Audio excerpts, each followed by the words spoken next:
उनके यहाँ तो परमात्मा उनके पुत्रों का उद्धार करने के लिए तो सुअर बनकर के आया था, सुकर। हैं? परीक्षित ने पूछा महाराज कैसे? तो बोले हुआ क्या कि एक बार कश्यप ऋषि संध्या करने के लिए जा रहे थे, उसी समय पर उनकी स्त्री काम वेग से तप्त ऋषि के आगे हाथ जोड़ करके खड़ी हो गई। बोले मेरी कामाग्नि को शांत करो, मुझे पुत्र चाहिए।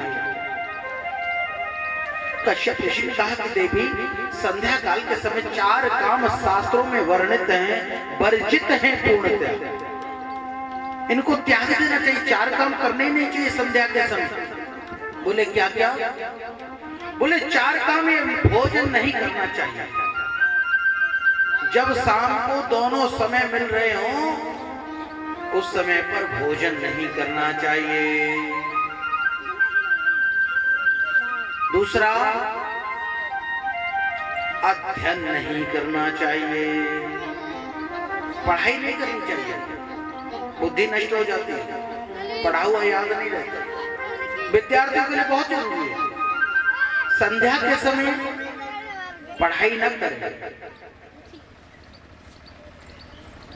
और संध्या के समय सोना भी नहीं चाहिए। और महाराज चौथा काम, स्त्री के साथ में एकांतवास नहीं करना चाहिए। ये 4 काम शास्त्रों में बिल्कुल पूर्णतः मना किए गए। ये संध्या का समय है देवी, ये तुम क्या कह रही हो? लेकिन कामाग्नि में तप्त ऋषि पत्नी नहीं मानी, और जब कश्यप ऋषि के साथ उसका काम वेग शांत हुआ तो बड़ा पछताई, और कश्यप ऋषि ने अपने कमंडल में से जल लिया। देवी, जिस इच्छा से तुमने इस समय काम वासना से ग्रसित होकर के ये सहवास किया है, तुम्हारे गर्भ से जो संतान होगी वो राक्षस होगी।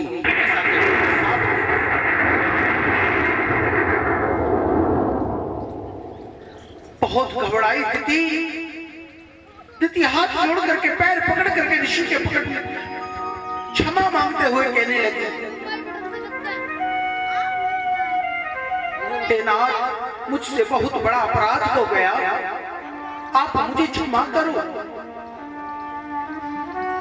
कश्यप ऋषि ने कहा कि देवी, अब मैंने जो शाप देना था वो तो दे ही दिया, लेकिन आपसे निवेदन है,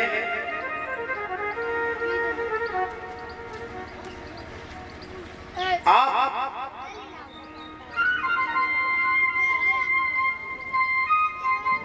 अब तो केवल इस शाप के सुधार के लिए केवल एक ही काम हो सकता है। शाप के सुधार के लिए उन पुत्रों का उद्धार करने के लिए स्वयं गोविंद को आना होगा। दिति ने इस कारण से कि मेरे गर्भ में राक्षस पल रहे हैं, इसलिए दिति ने कहा कि मैं प्रसव नहीं करूंगी।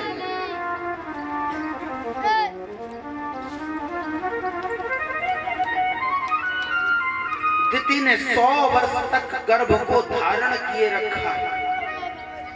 महाराज, गर्भ को भी एक न एक दिन तो प्रसव होना ही था। 100 वर्ष के बाद दिति के गर्भ से 2 पुत्र उत्पन्न हुए, और वो 2 पुत्र कौन हैं? हिरण्याक्ष और हिरण्यकश्यप।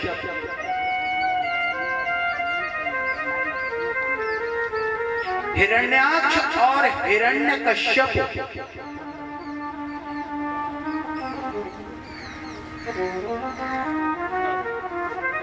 हिरण्याक्ष और हिरण्यकश्यप, ये दिति के गर्भ से इनका प्रागट्य हुआ।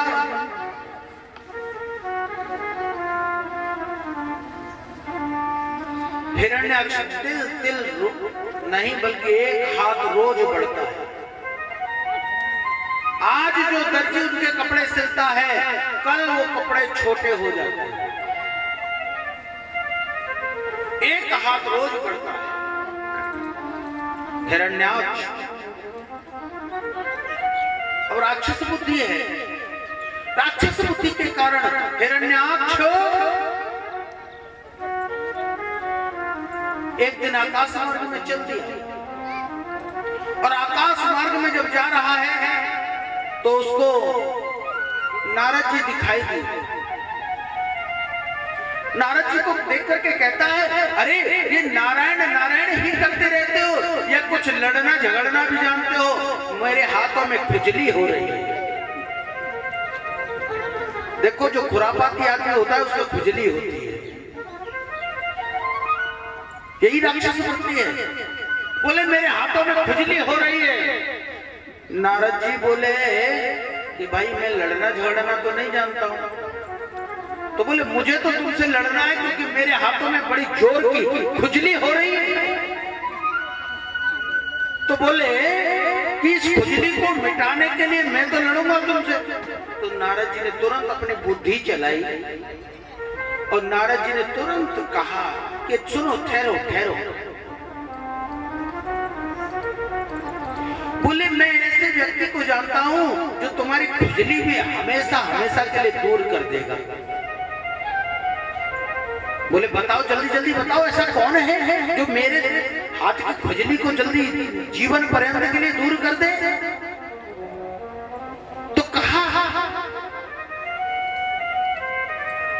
तो नारद जी ने कहा कि तुम्हें काम करना पड़ेगा। वो वैसे फ्री फोकट में लड़ता नहीं है किसी से। बोले बताओ क्या करना है? बोले तुम इस धरती का अपहरण कर लो, इस सृष्टि का अपहरण कर लो, और जब जब इस धरा धाम पर कोई कष्ट आता है तो उसको अपने आप आना पड़ता है। वो तुम्हें खुद ही ढूंढता हुआ आ जाएगा, तुम्हें जाने की जरूरत नहीं है। हिरण्याक्ष ने पृथ्वी का हरण कर लिया, और पृथ्वी का हरण करके हिरण्याक्ष समुद्र के अंदर जाकर के छुप करके बैठे। और जब पृथ्वी का हरण हुआ तो मेरे गोविंद बराह का रूप धारण करके, बोलिए बराह भगवान की, बराह का रूप धारण करके मेरे गोविंद उस समुद्र में उतर गए और हिरण्याक्ष को उठा करके ऐसे करके पटक करके हुआ कि वहीं पर गोविंद आए। नमो बोलिए हिरण्याक्ष बन बिहारी भगवान की। हिरण्याक्ष का वध कर दिया भगवान ने, और पृथ्वी को अपने, जैसे सुअर के आपने देखे ना दांत होते हैं, उन पर पृथ्वी को धारण करके मेरे भगवान गोविंद समुद्र में से निकल आए। और तब से आज तक इस पृथ्वी को और भगवान ने अपने दांतों पर ही धारण किए रखा है कि फिर कोई चुरा ना ले इसको।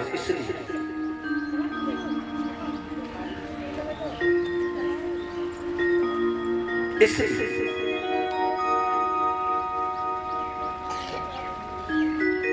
ये बात कश्यप ऋषि ने सुनी तो उनको कोई बात, वो जानते हैं कि परिणाम क्या है, गलती किसकी है। लेकिन जब हिरण्याक्ष के भाई हिरण्यकश्यप ने सुनी तो उसको बड़ा गुस्सा आया। तब से ही वो भगवान से बैर मानने लगा, और भगवान से बैर मानते हुए भगवान को हराने के लिए ब्रह्मा का तप करने के लिए चल दिया।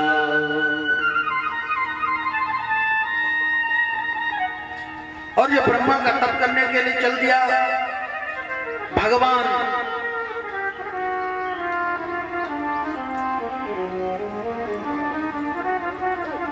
आनंद में।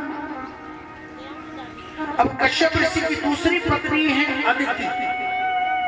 पहली थी दिति जिनकी संतान है राक्षस, और दूसरी है अदिति।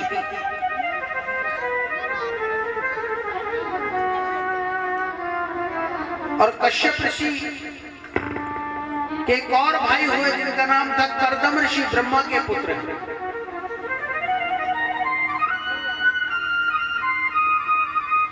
कर्दम ऋषि